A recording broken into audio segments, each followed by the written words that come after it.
next comic is making her debut here at Fun Fun 121. By day, she works at Heiser Farms in Silver Spring. By night, she is a hilarious comic here to tell jokes for you all. You can follow her on Twitter at Funny Lady Mars. And by the way, the farm is not responsible or connected to anything she might say. Put your hands together for Marcy X.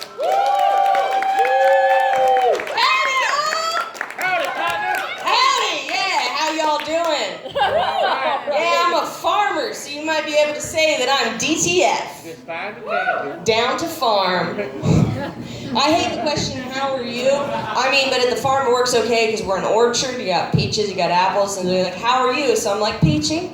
And then, of course, apple season comes, and I'm like, how do you like them apples? It's my favorite thing about the job. I mean, puns just turn up all the time.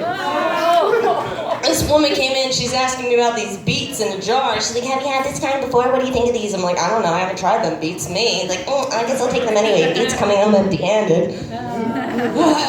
Yeah, I know, I'm just like plumb tired of puns, but I don't care at all how corny that you think they are. I mean, it's actually like, I get dirty all the time working at the farm, so it's really hard to do clean jokes. I feel like I'm constantly wetting my plants working at the farm. Plants on the ground, plants on the ground. That is fun. I mean, I keep telling the staff, like, look, y'all, no matter how hard I try to make this place classy, y'all just keep leaving your hose lying around. Hose belong in their place. Locked in the tool shed. Yeah, would y'all believe that I do children's tours? Because I do. I mean, actually, I'm also really into education and documentaries, too. I love, like, anything about learning, like, historical documentaries, so I was really excited, like, I wanted to learn about agriculture, farming, so I was really excited when, like, Hulu came out with, like, a new series. I was like, ooh, roots. I mean, it was about farming per se, but, like, they didn't treat the farmers really well. I mean, that's probably why when we get to the chickens part of the tour, and we got white chickens and we got brown chickens, and I'm like, anybody know the difference between white chickens and brown chickens? And like some mother looks at me like, are you about to disappoint me? You were doing so well. What are you about to say about the difference between white chickens and brown chickens? Like I'm about to say like they got bad credit or something. I wouldn't do that. That's so fucked up. No. Instead, I mean, if anything, I'd be wanting to comment on that the brown chickens are more likely to be pulled over by police officers than their white chicken counterparts. But I would hope that a police officer would pull over any chicken attempting to drive, regardless of its color.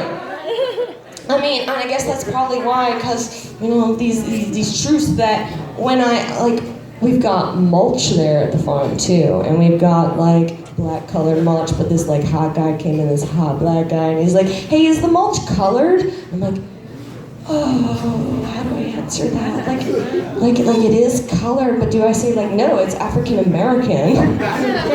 Or like, no, it's urban. Like, is our mulch racist now? And I'm like, no, our mulch isn't racist. It would only be racist if we had a white mulch and like the black mulch cost like 3/5 the amount of the white mulch. Historical jokes. We talked a lot about diversity tonight, and I'm a millennial, and I fucking care about diversity. I don't want to be working at the farm and have like all these other white people that look just like me working at the farm. We want some diversity. I'm here trying to recreate the original Star Trek, But then I'm like, shit, like now I'm trying, like, is it racist now that I'm like trying to hire like black people to come work for me on the farm, out in the field? I mean, like, I would be overseeing the work, but everybody would be getting paid. And I'm like, okay, no. Look, as long as I'm calling everybody by their name and I don't call anybody Toby, we're probably doing well. Actually, I'm pretty geeky. I'm like, even though I work at a farm, like I'm into geeky stuff. Like usually when people want to play games, they're fucking talking about King's Cup or Cards Against Humanity, but I'm all ready to play Magic the Gathering. Nobody knows about that. It's okay. You're having a wizard battle, all right, y'all? You have a wizard about it, you got these cards, and he causes confusion in my love life too. I'm like, hey, boy, you want to come over to see where the magic happens? And he sees the cards laid out all over my bed. And then I whip out my big black deck and I tell him I'm gonna fuck him with it. For those of you who don't know, there are 5 different colors of mana based on the land you had. There's blue, green, white, black, red. And look, I did start with white mana, but since I've gone black, I have not gone back. I just rushed through a lot of jokes and we're out of time. Thank you everybody, I'm Marcy X. Come to the farm, follow me on Twitter, Funny Lady Mars. Keep it going for Marcy X, ladies and gentlemen. Marcy X at Funny Lady Mars at the farm. Yeah, good stuff. Good stuff. Good stuff. Yeah, I'm descended from farmers. My Irish ancestors, my grandparents, and they're from Ireland, and they still have a farm over there. I visited there when I was 4, and I fell in manure. Oh. Yeah. Got it on my face and everything, so That's some shit. Needless to say, yeah, that was some shit. Quite literally. As long as we're keeping the puns going. Yeah. You ever try to get shit out of your teeth? It's fun. Yeah. That's a shit-eating Yeah. It happened. I'm so sorry. Thank God my parents emigrated, or my grandparents immigrated. Anyway.